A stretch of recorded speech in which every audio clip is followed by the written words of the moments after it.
अस्सलाम वालेकुम। मैं homeopathic doctor Iram Bhatt, vice chairperson COH Pakistan. आज का जो हमारा टॉपिक है वो है टिनाइटस, कानों का बजना या कानों में मुख्तलिफ़ किस्म की आवाज़ों का आना। एक ऐसी हालत जिसमें इंसान जो है अपने कानों के अंदर मुख्तलिफ़ आवाज़ें सुनता है, जबकि दर हकीकत उसके इर्द गिर्द के माहौल में कोई आवाज़ नहीं होती है। नॉर्मली जब हमें कोई बुलाता है, हमें पुकारता है, हमने अपने माहौल में म्यूज़िक लगा रखा है या कोई शोर शराबा हो रहा है तो हमें आवाज़ें आती हैं। लेकिन कान बजने का जो मर्ज़ है, इसमें हमारे माहौल में, हमारे इर्द गिर्द किसी किस्म की कोई आवाज़ नहीं होती और सिर्फ मुतासरा शख्स जो है उन आवाज़ों को सुन रहा होता है। ये मर्ज़ जो है एक कान में भी आ सकता है और दोनों कान इसमें इन्वॉल्व हो सकते हैं। जो आवाज़ें कानों में आती हैं वो मुख्तलिफ़ किस्म की होती हैं, यानी कि हर पेशेंट मुख्तलिफ़ किस्म की आवाज़ जो है उसको एक्सपीरियंस करता है। ये नहीं है कि अगर हमारे पास 10 लोग आए हैं जिनके कान बज रहे हैं और 10 एक ही किस्म की आवाज़ की शिकायत करें कि हमारे कानों में घंटियाँ बज रही हैं। हो सकता है कि कोई आके ये कहे कि कानों में घंटियाँ बज रही हैं, कोई बिन-बनाहट की शिकायत करे, कोई कहे कि मुझे यूँ लग रहा है कि जैसे ड्रम बज रहे हैं मेरे कान में। तो जो कानों में आवाज़ें आती हैं उनका करैक्टरिस्टिक मुख्तलिफ होता है और नॉर्मली जो पेशेंट शिकायत करते हैं कि उन्हें किस तरह की आवाज़ें सुनाई देती हैं, तो उनमें एक तो घंटियाँ बजने की आवाज़ें हैं, बिन-बनाहट है, साएँ-साएँ की आवाज़ें हैं, गरजने और धाड़ने की आवाज़ें आती हैं, सीटियाँ बजने की आवाज़ें आती हैं, टिक टिक की आवाज़ हो सकती है, यूँ महसूस हो सकता है कि जैसे ड्रम बज रहे हैं, चहचहाने की आवाज़ें, चूँ चूँ की, चै चै की आवाज़ें हैं, फड़फड़ाने की आवाज़ें हैं, फिर पानी के गिरने की आवाज़ें, हवा के चलने की आवाज़ें या इस तरह के जैसे कोई मशीन चल रही है। और ये जो आवाज़ें हैं जो पेशेंट इनको एक्सपीरियंस करता है, ये आवाज़ें लाउड भी हो सकती हैं, सॉफ्ट भी हो सकती हैं, लो पिच्ड भी हो सकती हैं और हाई पिच्ड भी हो सकती हैं। ये मर्ज़ की सेवेरिटी के ऊपर बेस करता है कि पेशेंट कितनी तेज़ आवाज़ सुनता है या कितनी हल्की आवाज़ सुनता है। इस मर्ज़ के जो कॉजेज़ हैं उनमें बहुत सारी चीज़ें हैं जो इस मर्ज़ को पैदा करती हैं। उनमें एक चीज़ तो ये है कि अल्लाह ताला ने हमारे कानों के अंदर बहुत ही डेलिकेट किस्म के हेयर सेल्स बनाए हैं जो कि सुनने में हमारी मदद करते हैं। अगर इनमें ख़राबी पैदा हो जाए, ये अगर बेंड कर जाएँ, ये अगर टूट जाएँ, तो नतीजे के तौर पर हमारा जो हेयरिंग सिस्टम है वो ख़राब हो जाता है और कान बजने का मर्ज़ जो है हमारे सामने आता है। अगर हमारे कान ब्लॉक हो गए हैं, ईयर वैक्स उसमें बढ़ गई है या कोई फ्लूइड बढ़ गया है या कान जिनमें पस पड़ जाती है, जिनके कानों में या जिनके कान बहते हैं, तो उन लोगों में भी ये मसला जो है सामने आ सकता है। फिर अगर कानों के अंदर ब्लॉकेज आता है तो ये ब्लॉकेज जो है कान के अंदर के प्रेशर को भी चेंज कर देते हैं। नतीजे के तौर पर कान बजना शुरू हो जाते हैं। सर और गर्दन के ऊपर को अगर कोई ऐसी चोट लग जाए जो कि हमारे हेयरिंग जो नर्व्स हैं या हमारा जो ब्रेन है उसको नुकसान पहुंचे, उन हिस्सों को जो हमारे कानों के साथ रिलेटेड है, तो कान बजने का मर्ज़ जो है हमारे सामने आता है। मुख्तलिफ़ किस्म की अद्वियात भी ये मर्ज़ पैदा करती हैं, जैसे कि एंटीबायोटिक्स हैं, कैंसर की अद्वियात हैं या दूसरी कोई एनसेड मेडिसिन्स हैं, ये जो हैं कान बजने का मर्ज़ पैदा कर सकती हैं। इसके अलावा अगर कानों में ख़राबी पैदा हो रही है, कान बह रहे हैं, कानों का बहरापन आ रहा है, कान की अंदरूनी नाली के फंक्शंस अगर ख़राब हो रहे हैं या हमारे कानों के अंदर जो कान के दरमियानी हिस्से में जो हड्डियां पाई जा रही हैं वो सख्त हो जाए या हमारे अंदरूनी कान के अंदर जो मसल्स पाए जाते हैं उनका स्पैज़म हो जाए या हमारी ब्लड वेसल का डिसऑर्डर हो जाए, हमारे गर्दन पे या हमारे सर के ऊपर कोई ट्यूमर बन जाए, तो उसके नतीजे भी टिनाइटस का मर्ज़ जो है हमारे सामने आता है। अव्वल तो ये मर्ज़ वैसे ही इंतहाई तकलीफ़ दह है कि हर वक्त आपके कानों में शोर की आवाज़ें आती रहती हैं, तो आप हर वक्त बेचैन रहते हैं, तकलीफ़ की हालत में रहते हैं, आप किसी पल भी अपने आप को सुकून में महसूस नहीं करते और आप बहुत ज़्यादा बेआरामी की कंडीशन में आ जाते हैं। यानी हो फिर भी जो कॉम्प्लिकेशन या जो सिम्टम्स हमारे सामने आते हैं वो ये कि इसके नतीजे में जब आपको बहुत ज़्यादा ये कानों के बजने का मर्ज़ लाहक हो जाता है तो ऑटोमेटिकली आप स्ट्रेस की हालत में चले जाते हैं, फटीग होना शुरू हो जाती है। जब हर वक्त कान बज रहे हैं तो ऑटोमेटिकली आपकी नींद जो है वो मसाइल का शिकार हो जाएगी, आप चैन की नींद नहीं सो सकेंगे, आप किसी भी चीज़ के ऊपर कंसंट्रेट नहीं कर सकेंगे, आप डिप्रेशन का शिकार होना शुरू हो जाएंगे, एंग्जाइटी आपको होना शुरू हो जाएगी, आप चिड़चिड़े होना शुरू हो जाएंगे, आप अपने घर पर अपने काम के ऊपर तवज्जो मरकूज़ नहीं कर पाएंगे। फिर ये कि इसके साथ आपको सर का दर्द रहना शुरू हो सकता है और आपकी याददाश्त मुतासिर हो सकती है। तो देखिए, जब एक ऐसी कंडीशन जो इंतहाई तकलीफ़देह है और आप उसमें मुब्तला होते हैं और आपको नज़र आ रहा होता है कि आप हर तरह का इलाज करवा रहे हैं और आपको आराम नहीं आ रहा, तो डिप्रेशन का होना लाजमी है। तो डिप्रेशन आगे अपनी कॉम्प्लिकेशन के साथ आपके सामने आता है तो नतीजे के तौर पर आपकी ज़िंदगी जो है वो मिज़रेबल हो जाती है, आप एक पुरसुकून आरामदेह ज़िंदगी नहीं गुजार सकते हैं। तो चूँकि हमारे कान और हमारे दांत ये डायरेक्ट हमारे ब्रेन के साथ रिलेटेड होते हैं, लिहाजा इनकी कोई भी तकलीफ़ आती है तो बड़ी ही परेशान कुन होती है। हम ये नहीं कह सकते कि ये ऐसी तकलीफ़ है जिसको हम बर्दाश्त कर लेंगे। और जब कान बजते हैं तो आपने फिर इसी के साथ, जब तक ये मसला ठीक नहीं होता, आपने इसी के साथ अपनी ज़िंदगी गुजारनी होती है। तो इसमें कान बजने के हवाले से चूँकि जब तक आप प्रॉपर ट्रीटमेंट नहीं लेंगे आपका मर्ज़ दूर नहीं होगा, फिर भी कुछ प्रिकॉशनरी मेजर्स हैं, अगर आप उनको इख्तियार कर लें तो आप इस मर्ज़ से किसी हद तक निजात पा सकते हैं। यानी आप कोशिश कीजिए कि आपका इर्द गिर्द का जो माहौल है उसमें जो साउंड्स हैं वो ज़्यादा ना हो, यानी आप अवॉइड कीजिए ऐसी जगहों पर जाने से जहाँ पर साउंड जो हैं बहुत लाउड होती हैं।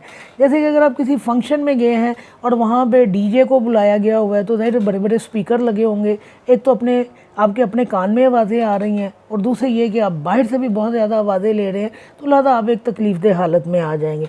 फिर आप अगर घर में हैं और आपके घर में के लोग जो हैं वो म्यूज़िक सुन रहे हैं तो आप कोशिश कीजिए कि आपके घर में कोई भी ऐसी चीज़ जो बज रही है उसका वॉल्यूम कम होना चाहिए। आप जो कानों की प्रोटेक्शन के लिए होते हैं इक्विपमेंट्स जो होते हैं, आप अपने कानों पे वो इस्तेमाल करें, यानी हेयर प्रोटेक्शन जो इक्विपमेंट्स आते हैं आप उनका इस्तेमाल कीजिए कि बाहर की जो आवाज़ें हैं वो आपके कानों में ना आ सकें। फिर रेगुलर एक्सरसाइज कीजिए, अपने खाने पीने की हैबिट जो हैं उनको सही कीजिए और अपनी ज़िंदगी इस ढंग से गुजारिए कि आपकी जो ब्लड वेसल्स हैं वो हेल्दी कंडीशन में रहें, यानी आप अपने दिल के जो मामलात हैं, जो कार्डियोवैस्कुलर आपका सिस्टम है उसको बिल्कुल सही होना चाहिए ताकि आपके कानों का जो मसला है वो बिगड़ने ना पाए और वो एक जगह पर आकर रुक जाए और बतदरीज जो है वो कम होना शुरू हो जाए। अगर आप शराब पीते हैं या आप निकोटिन का इस्तेमाल करते हैं, जैसे कि आप सिगरेट बहुत ज़्यादा पीते हैं या आप कॉफ़ी वगैरह का इस्तेमाल बहुत ज़्यादा करते हैं या उन चीज़ों का इस्तेमाल करते हैं जिनमें कैफ़ीन पाया जाता है, तो आप इन चीज़ों से परहेज़ कीजिए। क्योंकि आपका जो मर्ज़ है, जो मैंने आपको बताया कि इंतहाई तकलीफ़देह है, आप सिंपली एक बात देख लीजिए कि अगर हमारे कान बहुत ज़्यादा खुश्क हो जाए और हमारे कानों में साएँ साएँ की आवाज़ें आना शुरू हो जाए वक्ती तौर पर, तो हमसे ये चीज़ बर्दाश्त नहीं हो रही होती है। तो कुछ आपके कानों में घंटियाँ बज रही हैं, साएँ साएँ की आवाज़ें आ रही हैं, बिनबिनाहट हो रही है, हमिंग हो रही है, तो आपके लिए ये चीज़ें बर्दाश्त करना बहुत मुश्किल हो जाता है। अब हम आते हैं अपने होम्योपैथिक ट्रीटमेंट की तरफ। तो हमारी होम्योपैथी ना सिर्फ टोटलिटी ऑफ सिम्टम की बुनियाद पर काम करती है बल्कि आवाज़ के लिहाज से, यानी जिस किस्म की आवाज़ आपको आ रही है उस हवाले से भी मेडिसिन की सिलेक्शन करने में हमारी मदद देती है। पहले मैं आपको टॉप ग्रेड मेडिसिन बता दूं जो कानों के बजने के हवाले से इस्तेमाल की जाती हैं। पहले आप उनको देख लीजिए कि जब भी आपने प्रायोरिटी देनी है तो अपने इन मेडिसिन को ज़रूर कंसीडर करना है।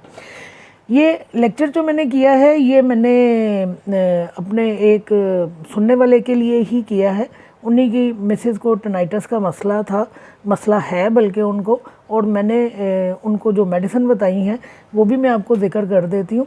लेकिन साथ में इस मसले के साथ जो चीज़ उनमें बहुत ज़्यादा आ रही थी वो डिप्रेशन बहुत ज़्यादा आ रहा है।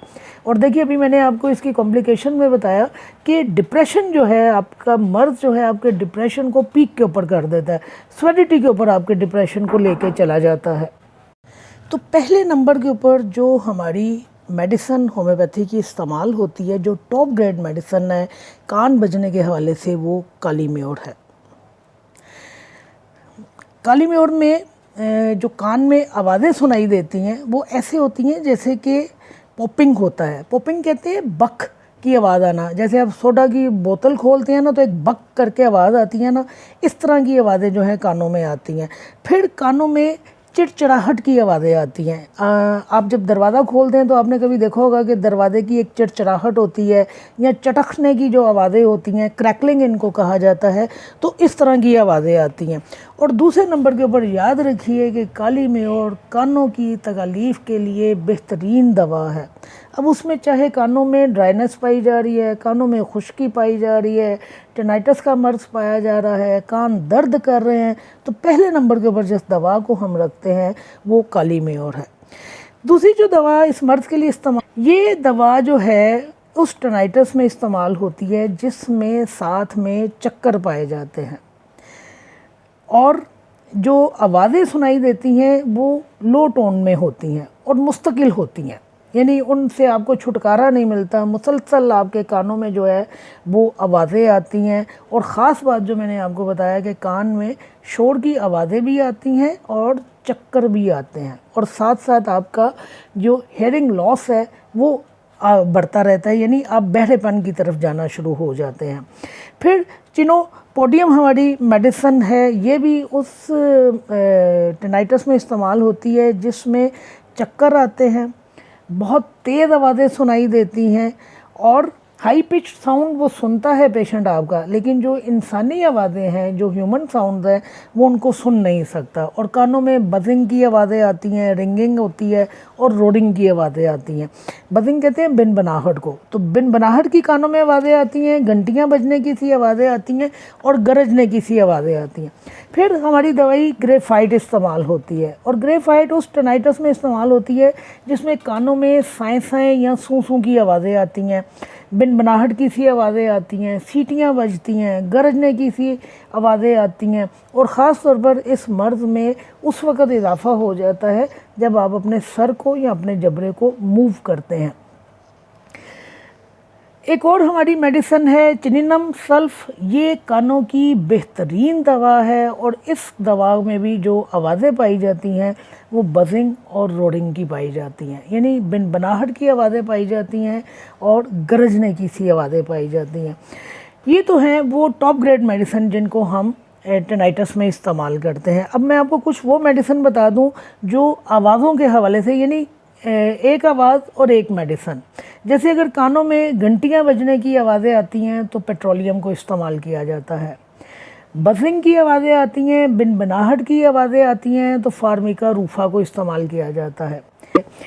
सीटियाँ बजने की सी आवाज़ें आती हैं तो मैनगैनम को इस्तेमाल किया जाता है। सूं सूं साएँ साएँ की आवाज़ें आती हैं तो हम सिलीशिया को इस्तेमाल करते हैं। हमिंग की आवाज़ें आती हैं यानी गुनगुनाहट की सी आवाज़ें आती हैं तो चाइना को इस्तेमाल किया जाता है। चैं चैं चूं चूं या चिड़चिड़ाहट चहचहाने की आवाज़ें आती हैं, यानी जैसे परिंदे चहचहाते हैं, अगर आपको उस तरह की आवाज़ें आती हैं तो ब्राइनिया को इस्तेमाल किया जाता है। फिर अगर कानों में ड्रम बजने की सी आवाज़ें आती हैं तो लेक्सिस को इस्तेमाल किया जाता है।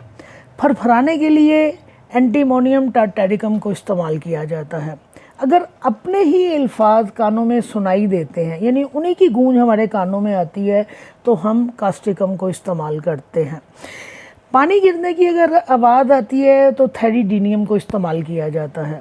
और अगर आपको यूँ लगे कि आपके कान के अंदर हवा चल रही है तो पल्साटीला को इस्तेमाल किया जाता है।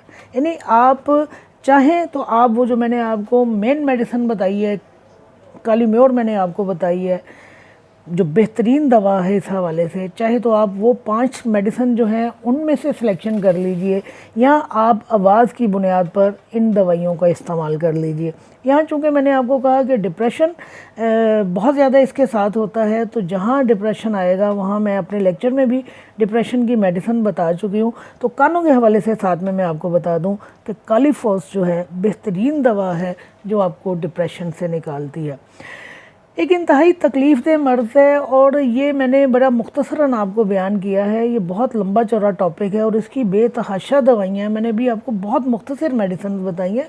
रेपर्टरी बड़ी बड़ी है, हर आवाज़ के साथ एक अलग दवाई है, सुबह के वक्त, दोपहर के वक्त, शाम के वक्त। लेकिन मैंने सिर्फ आपको वही मेडिसिन बताई हैं जो टॉप ग्रेड मेडिसिन हैं, जिनको आप कंसीडर कर सकते हैं। बाकी अगर आप रेपर्टरी देखना चाहें तो आपको सैकड़ों में दवाइयाँ मिल जाएंगी जो टिनाइटस के लिए इस्तेमाल होती हैं। बाकी अल्लाह पाक सबको अपने हिफ्ज़ व अमान में रखे। एक बड़ा ही तकलीफ़ दह मर्ज़ है। अल्लाह पाक इससे उन लोगों को जो इस मर्ज़